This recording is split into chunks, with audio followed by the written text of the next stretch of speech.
Hi everyone, doctor जय Mehta from Mumbai. हमारे आज के वीडियो में हम आईवीएफ में पीजीटीए, पीजीटीएम और पीजीएस ये तीन शब्द क्या होते हैं ये समझने की कोशिश करेंगे। देखिए, बेसिकली हमारे पास में बहुत सारे ऐसे आईवीएफ के पेशेंट आते हैं जिनको इनमें से कोई ना कोई ट्रीटमेंट का ज़रूरत पड़ सकता है, बराबर। आप में से काफ़ी लोगों को पता है कि स्पेशली पीजीएस करने के लिए उसका बायोप्सी लेने की जो सर्जरी रहती है उसके लिए मैं शायद पूरे कंट्री का एक स्पेशलिस्ट हूँ, बराबर। अब ये जो सारा टर्मिनोलॉजी है ना, इसमें आपको एक कॉमन चीज़ दिखेगा। अभी ये सब ध्यान से देखने का, ये देखो, पीजीटी में आता है पीजी, वापस पीजीटीएम में आता है पीजी और वापस पीजीएस में आता है पीजी, है ना। तो ये पीजी का मतलब क्या? ये तीनों पीजी का मतलब होता है प्री इम्प्लांटेशन, मतलब एम्ब्रियो को इम्प्लांट करने के पहले। Simple, pre implantation genetic.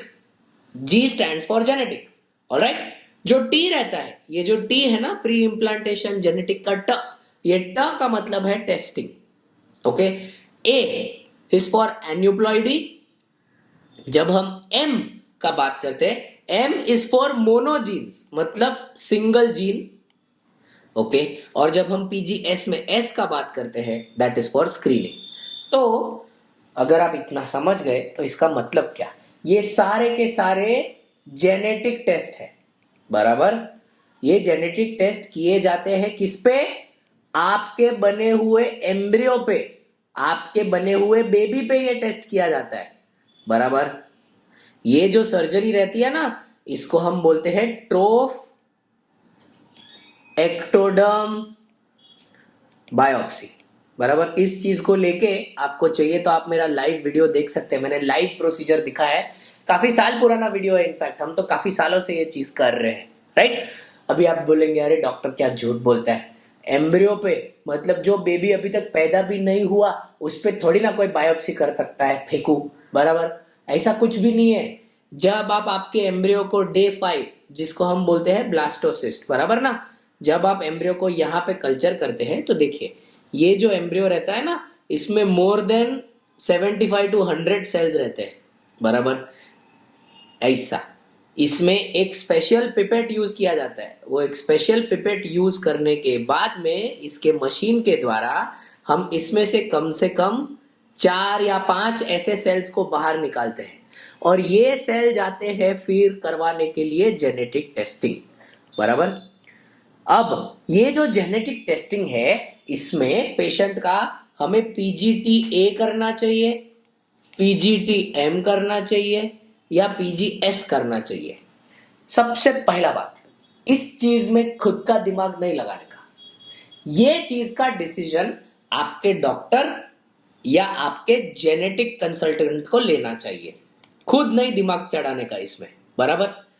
मैं एक चीज बता देता हूं, काफी लोग ऐसा बोलते हैं सर पर मेरा उम्र तो है ना, मेरा उम्र मोर देन 35 है, मेरा उम्र मोर देन 40 है, तो मेरे फ्रेंड ने बोला है कि आपको पीजीटीए करना ही चाहिए, you know it is so important, ये वो ऐसा बड़ा स्टाइल मारते हैं। मैं आपको एक डेटा देता हूँ। अगर आप कॉकरेन का डेटा देखेंगे तो इसमें ये लिखा गया है कि routine use of PGTA, okay, routine PGTA has no benefit. मतलब आपने आईवीएफ करवाया, मान के चलो आपका उम्र 38 है, तो आपको चाहिए नहीं मेरे को तो सब कुछ परफेक्ट होना चाहिए तो मैं पीजीटीए करूंगा, तो रूटीन पीजीटीए का कोई बेनिफिट नहीं है, कोई बेनिफिट नहीं है, ओके। इस चीज का बेनिफिट पहचानने के लिए आपका डिसीजन आपके डॉक्टर या आपको जेनेटिक कंसल्टेंट को प्लीज लेने दीजिए, ऑलराइट। पीजीटीएम काफी इंटरेस्टिंग चीज है।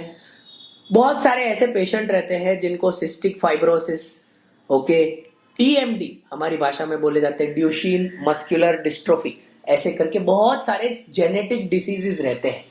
ये सारे जेनेटिक डिसीजेस के लिए स्पेसिफिक प्रोब बनते हैं, ओके। इसके पहले पेरेंट्स का, मतलब जो कपल है, उनका इवैल्यूएशन किया जाता है। ये इवैल्यूएशन करने के बाद में आपके जेनेटिक कंसल्टेंट या डॉक्टर डिसाइड करेंगे कि आपको पीजीटीएम करना चाहिए या नहीं। प्रोसीजर तो उसका भी यही है, बायोप्सी लिया जाता है और आपको बताया जाता है कि कौन सा एम्ब्रियो नॉर्मल है, ठीक है। इसीलिए पीजीटीएम और पीजीटीए का डिसीजन सिर्फ और सिर्फ आपके डॉक्टर को लेना चाहिए। अब फाइनली आते हैं पीजीएस पे। पीजीएस वो प्रोसीजर है जिसमें हम एक एनजीएस करके टेक्नोलॉजी यूज करते हैं। मैं बहुत सारा टर्म यूज करता हूं, है ना। ये एनजीएस का मतलब है नेक्स्ट जनरेशन जीनोम सीक्वेंसिंग।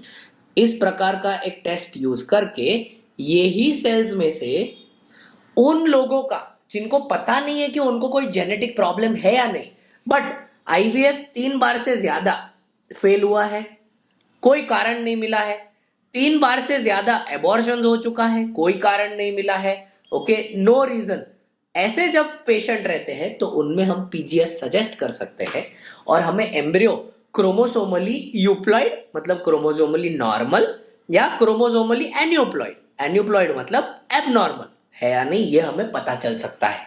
और ये पता चलने के बाद में हम जो सबसे नॉर्मल एम्ब्रियो है वो पेशेंट के अंदर एम्ब्रियो ट्रांसफर कर सकते हैं। ऑल राइट, तो ये एक बेनिफिशियल प्रोसीजर है। बट भगवान के लिए ये टर्मिनोलॉजी मैंने आपको इसके लिए समझाया क्योंकि बहुत सारे लोग मुझे ये डाउट पूछते हैं।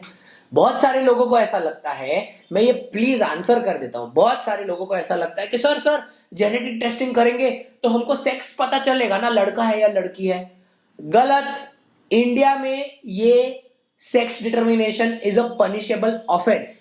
मैं आपको लिख के देता हूं, in India sex selection okay is punishable. तो भगवान के लिए ऐसा फालतू काम करना मत, ठीक है। भगवान ने आपको लड़का दे लड़की दे जो कुछ भी दे, अगर भगवान आपको वो हेल्दी देता है वो आपका प्रायोरिटी होना चाहिए। वैसे भी इंडिया में ये पनिशेबल है, इसीलिए कोई स्टाइल मारने की जरूरत नहीं है। डॉक्टर वहां पे मुझे करके देते, वहां पे मुझे करके देते। अगर इतना नॉलेज है ना तो पुलिस को जाके बताओ, समझ में आया। पर कोई भी अच्छा क्लिनिक आपको ऐसा कोई फालतू काम नहीं करके देगा, ओके।